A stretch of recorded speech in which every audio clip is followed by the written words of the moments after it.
Good Friday morning, friends. Welcome back for another episode of the Finding God in the Dark podcast. My name is Don, My name is Jonathan. and John and I today are going to talk about a film that was not what we expected it to be. The film Oh, is from 2025. It is Oscar nominated for Best Actress for Rose Byrne. It's called If I Had Legs, I'd Kick You, which sounds funny. yes. Was marketed as a comedy. It's not a comedy.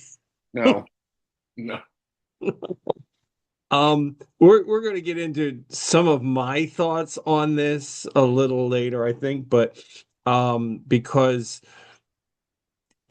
I think John, you said in our discussion, you said something I thought was really nailed this. It felt like a Stanley Kubrick film. Yeah.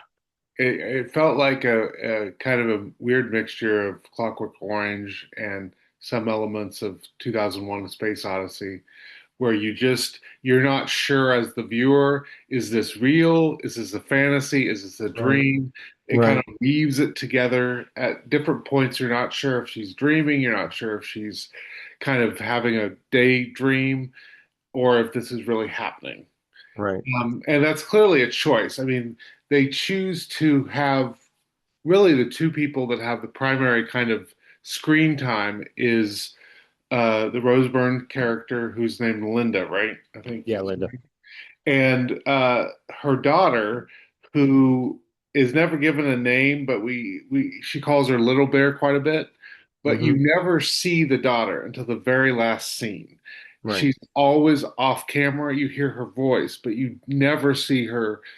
Even a background shot, you never see her in the frame. Right. So you know from the very beginning there's this weirdness to life because this person that she is centering her life around, which is some of the complex of the movie of like what motherhood is, you never see the daughter. And so you know that they're making a choice to kind of displace you in the movie so you're never quite comfortable. And clearly, that's a huge part of this movie. You're supposed to feel chaotic. You're supposed to feel like the world's collapsing on you, like this mother does. But at the same time, I found it really hard to kind of be present in the movie because of that. I don't know how you felt, but I felt so discentered that I could never really watch what was going on and kind of observe what was going on. I tell you, I found that excuse me. Yeah.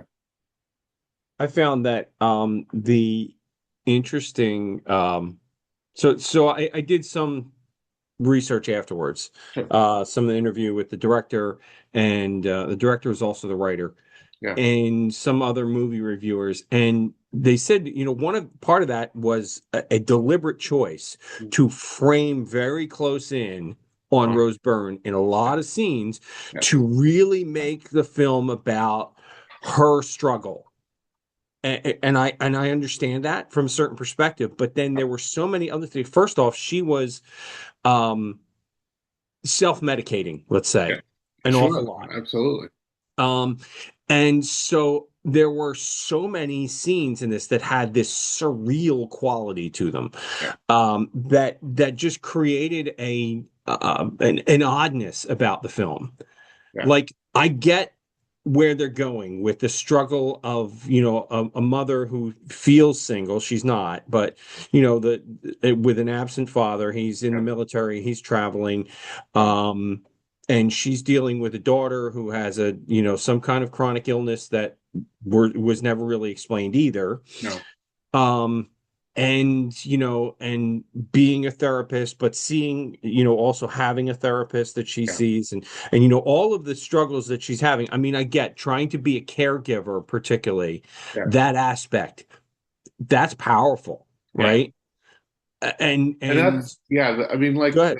sorry, but to me, the most, some of the most effective scenes to me were at the very end, which I kind of wish there would have been more space throughout. To me, a really effective scene of how I can only really imagine at this point because I've never had that kind of level of caregiving that I needed to give to somebody.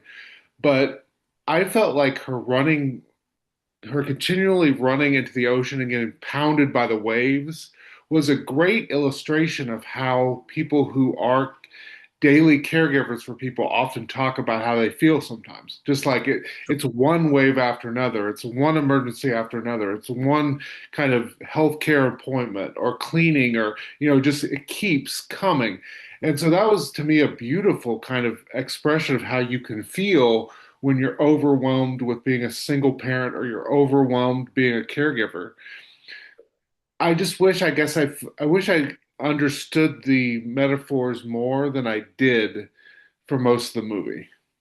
That's an interesting thing because all of the reviews that I watched, and including an interview with the Yeah, director, yeah, um, implied that there wasn't metaphor, okay, that this was supposed to be a genuine thing. And I'm looking at it going, I don't know, because I feel like there were an awful lot of metaphor and symbolism in this that's just not really explored.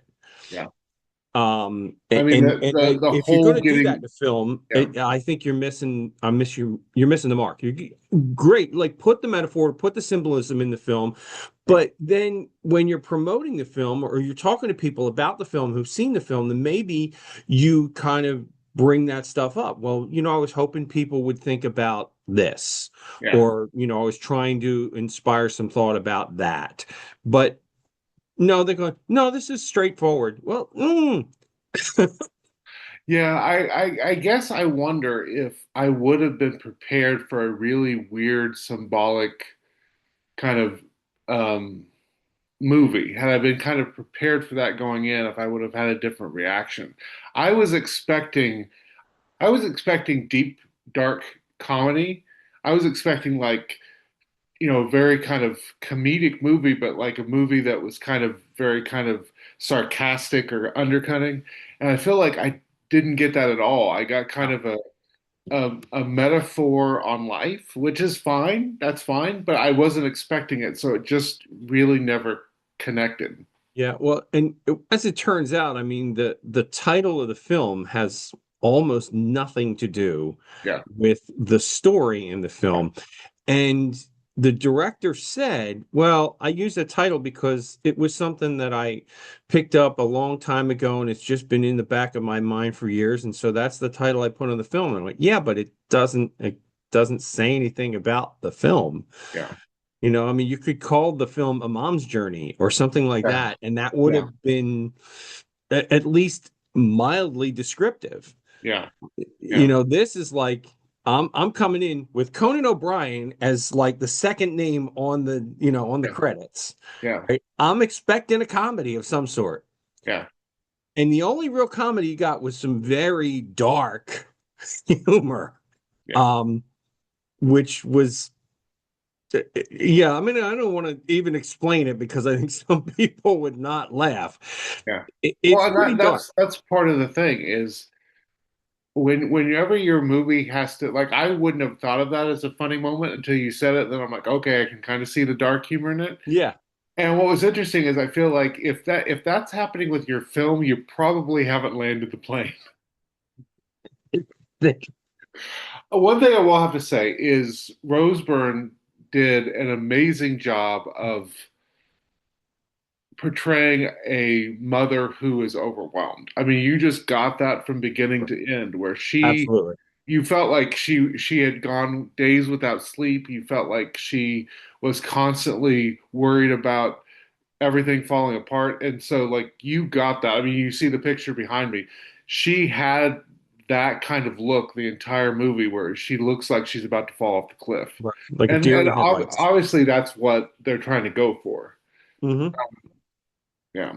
I tell you, and we discussed this a little bit. I just felt like there was so much in the way of symbolism in this film Yeah. that maybe it was a whole other message. You know what I mean? Because well, I look at and this is what I wrote last night, right, when we were talking about it. Um, it felt like there's some underlying symbolism that I'm missing. Like, was this all a personal guilt delusion Yeah. by Linda? Yeah. Because at one point she talks about regretting an abortion she had. Yeah. And so was this all some kind of a get like the child doesn't even exist. Yeah. And it's just like her guilt trying to play, well, this is what you get because you aborted your baby. Or Yeah. at the end when she runs into the ocean, okay, and tries to kill herself, like, did she actually kill herself? And the whole reason that she now sees the child, that we now see the child, is that she's dead. And she's like, I don't know, it feels to me like there's and the director doesn't say this, the writer doesn't say that this is their intention, but sometimes it feels like this whole thing is almost a fever dream, you Yeah, know? I saw something on the internet about the ending because I typed in, I was looking for the picture that's behind me, um, Hmm. and I typed in, if I had legs, and then the first thing that came up was ending, and so I was like, huh, I'm curious, and I Okay. clicked on that, and kind of the summation of the web, maybe of AI, who knows, basically was that the ending seems to be a statement about her coming to terms with her guilt.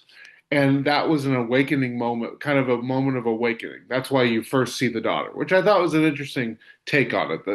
That maybe it's her, kind of coming back to accept what's happened, her failures in it, and then coming back to real life.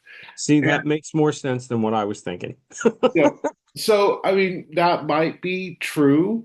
I felt like though some of the stuff was just so overhanded, like the to have a support group that literally is entitled "It's Not Your Fault." Like, like and look, I get as a parent, we get this. I get as a mother, it's even usually worse. You do feel guilty when you have. I mean, I've had this discussion with my mother. She had carried for a long time a lot of guilt because I was disabled, that she felt like she was responsible for that. Hmm. And so I recognize that that exists for a lot of people, especially women. But I feel like when you literally label the group, it's not your fault. Like I feel like it's like a hammer getting hit you over the head. It's like, come on, man. That's a little heavy-handed, yeah. What did you make of? No, there's two things I think. One, what did you make of the whole storyline with the one client who would not leave Yeah, her baby and took the right. baby everywhere until Yeah, she said, "You're right," and just yeah, abandoned till she tells Linda, her therapist, "You're right," and abandons the baby. yeah, yeah. What did you make of that whole thing? I Because thought, that again, this yeah. is a bizarre film, I think. I But thought, yes, I thought it was interesting, and maybe it's a reflection on how a lot of times women feel alone in motherhood. You know, the fathers never take responsibility for their kids. You get the scene where I think the woman who leaves she Caroline, she leaves her baby Mhm. at Linda's office and just disappears. It Mhm. disappears for the rest of the movie till the very end. And Linda calls the father, and we're both fathers. Our reaction to if our wives, or if our my ex-wife now just like didn't come to pick up my kid, my reaction would be, "Oh my God, where are you? I'll come." I'll be right there. Yeah.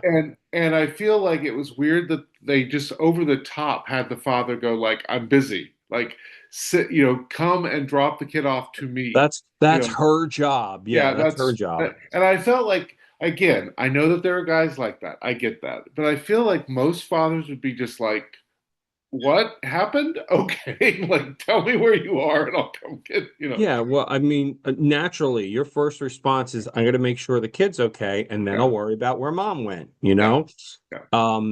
So yeah, and this father was more like, "I'm doing my job, that's her job." I did wonder, your wife is a psychologist. That's Um, correct. did she watch this movie? I almost wanted to see if No. she would like come on and talk to us about counseling because I feel like there were just so many times that I'm like, counselors wouldn't do that. No, Counselors well, I wouldn't can do I that. can tell you, and you've seen counselors, I have seen counselors, and we know from experience, the way counselors are portrayed in this film, they don't work like that. Yeah. And I even thought it was funny, like. when she hands the baby off to the police officer, I'm like, I don't think a counselor would just be like, bye, and close the door. Like it's just like, okay. Yeah. The other thing that I thought was really interesting, and I want to get your take on, was the whole dynamic between the damage in the apartment, the hole in the Getting ceiling, bigger and bigger, and and the hole in the daughter's stomach where the yeah, tube is. yeah, Like there seems to be a parallel there. That's again, this is a bizarre movie. yeah, When there was the scene where she started pulling on that tube, and yeah, I'm having spent 20 years in the medical field before I went into the yeah, the clergy, yeah. I'm sitting there going, don't do that, don't do that, don't do that, don't stop, no, stop, don't. Yeah, I thought when the doctor's like, oh, it closes up on its own, I'm just like, No, no, it doesn't. I'm like, no, I think it's a little No, more involved than that, like, and I don't know, is the tube that long? I felt like the tube was like absolutely really not. That long was either. surreal. That Yeah, was no, no. I'm taking it sort of like a peritoneal feeding yeah, tube. Okay, yeah, something that goes into the abdomen, into yeah. the stomach, It's just right? water. That's not the long. Even if they go in through the nose, the longest it's going to be is like like that. Yeah, This thing, she pulled like 20 feet of tubing out of there. I mean, yeah, it's, yeah, and again, that was dream quality stuff. yes, yeah, The same with the hole in the ceiling. There was all this kind of hallucination, and yeah. I don't know if that was daydream or if it was drug induced or what it was, but I mean, And it was it was interesting. There was always voices when she looked in the hole. There were always voices, negative voices. right. Um, Again, I have a hard time believing there's not symbolism in this movie because I'm like, you have the darker, you have the hole getting bigger and bigger. You have voices coming out of the hole that criticize you. You have images in the hole that seem to be like almost fairy dust, or like I'm just like, Yeah, okay, and at the end, like the husband shows up and magically the hole is fixed. yeah, Oh, I just got here. They just fixed it. Well, no, yeah, no, it would have taken more than an hour or so to fix the hole. yeah, yeah, yeah. Just like you can't pull the tube out and the holes in her stomach is going to heal up. Yeah, yeah. It was very, very surreal. Very, and again, because of the movie, I would suggest if you watch this movie, don't watch this movie if you're not kind of in a good state because it is. To me, I have not been this emotionally kind of drained from seeing a movie Hmm. since, in terms of just feeling chaos, just Hmm. kind of coming down on me since Goodfellas, the last 30 minutes of Goodfellas, where it's just Oh, yeah, like yeah, it yeah. doesn't stop and you feel like you're on a hamster wheel. Like Hmm. that's kind of how I felt at the end of this movie. I was just like, oh my God, I'm so tired. Like what's going on? And again, I think talking about how caregivers feel overwhelmed, talking about how women can feel overwhelmed in motherhood, especially if their spouses aren't deeply connected in what's going on. That's worthwhile talking about, and that's a beautiful premise for a film. I didn't get, I think, what I'm guessing the director and the writer was trying to get me to get. Yeah, I think a less surreal, a less symbolic, and a more straightforward approach to the topic, Yeah, to the idea, would hit harder. yeah, I and I'm not saying that the film is bad. no, It's just let's call it a niche film. yeah, It's not. I don't think this film is for everybody. no, Um, it's a tough watch, yeah, and whether the symbolism that we're seeing is genuine or not, it's still a tough film to watch. I mean, you can come at it knowing that's, if the intention is symbolism, knowing that it's all symbolic, and still go, that was hard. yeah. Um, if you don't, I mean, if you come at it like this is all reality, it's that much harder. Yeah, um, and going in knowing nothing, thinking you're getting a comedy, and instead getting this sort of hyper emotional. Um, yeah, I mean, like I said, the caregiver angle I think is great. yeah, Um, but I think you could do that in a way that without all this kind of the extra end to it. And look, I'll throw another film out there that has done this caregiver angle, as a part of the storyline, not the main storyline, but part of the storyline. If you've ever seen the original, 1980s version of The Crow with yeah, Brandon Lee, yeah, and there's a mother character in that film, the mother of the primary young girl, right, that befriends Brandon Lee's character in that film.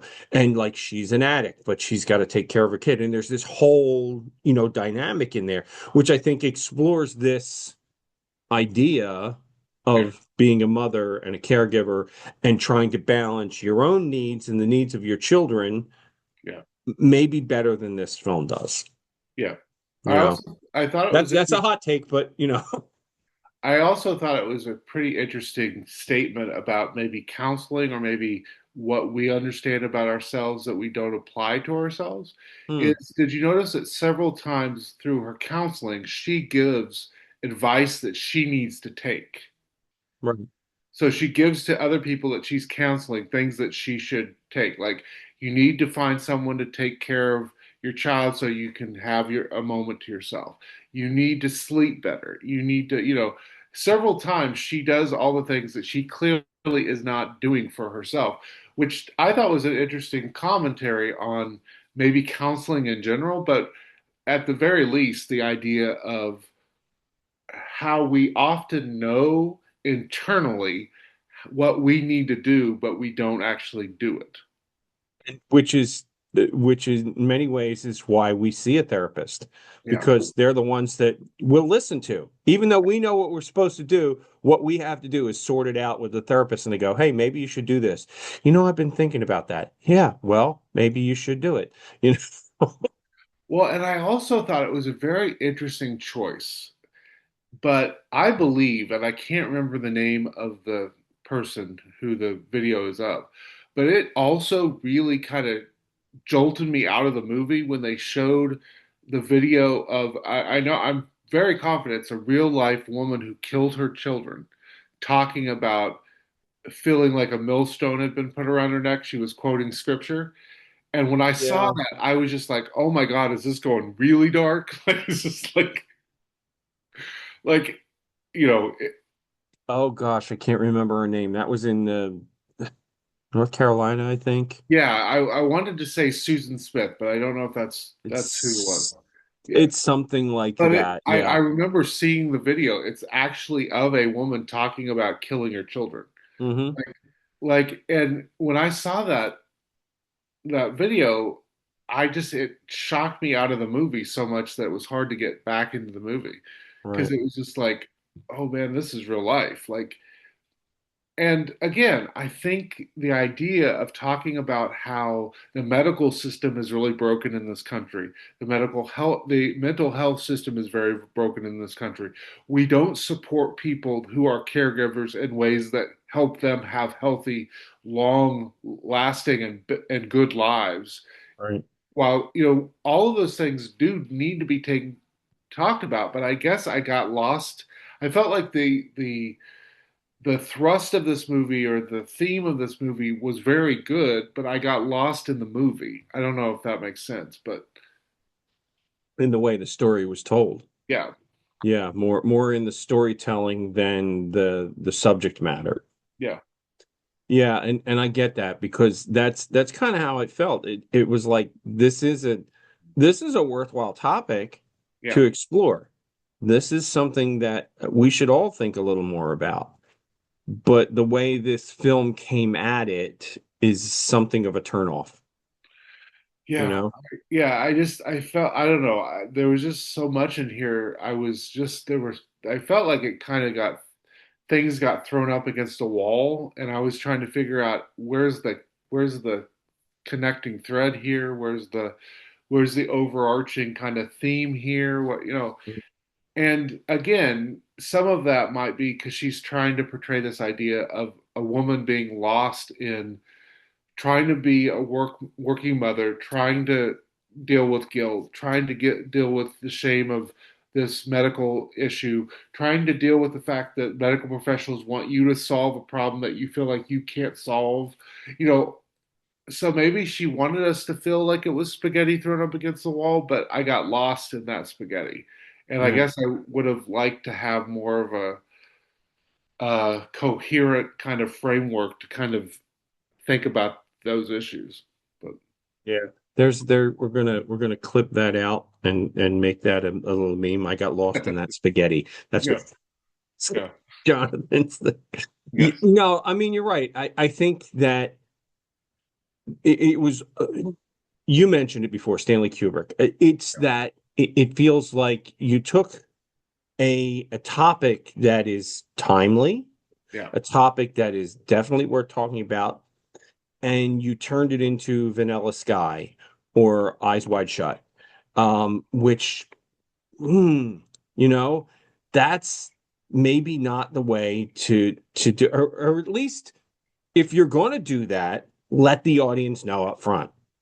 yeah, yeah. I guess again, I wonder. Sometimes I go into a movie, I don't know enough about it, and then because it's so much different than I thought what I was getting, I get I takes me a long time to kind of reconnect with the movie.